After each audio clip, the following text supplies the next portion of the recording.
Inspektorati Trashëgimisë Kulturore i ka ndalë punimet që nisen të hënën për ndërtimin e sheshit George Bush këtu në kryeqytet. Pra sot me 12 mars, pllakatës së projektit për ndërtimin e sheshit i është vendos edhe shenja e ndalimit të punimeve.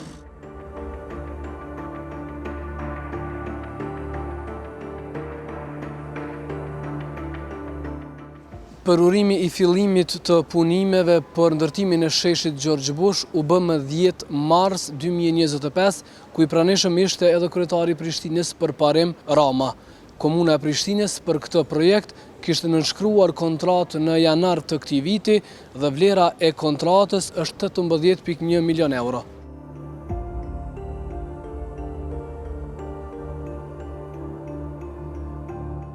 Punimet në kuadër të këtij projekti ishin parapart të zhvilloheshin midis Hotel Grandit, Rektoratit të Universitetit të Prishtinës, ndërtesës së Radio Kosovës dhe Katedrales Nën Tereza.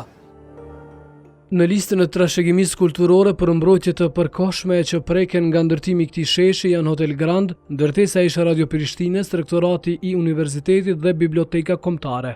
Ndërkaq ligji për trashëgiminë kulturore përcakton se për çdo intervenim në pronat e trashëgimisë kulturore apo afër tyre, nevojitet pëlqim ose leje nga institucioni kompetent.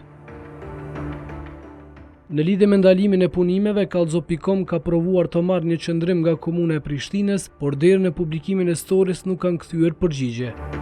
Kurse përmes një postimi në rrjetet sociale, drejtoresha për arsim në Komunën e Prishtinës Jehona Lushaku për ndalimin e punimeve ka fajsuar Ministrin e Kulturës Hajrullah Çekun.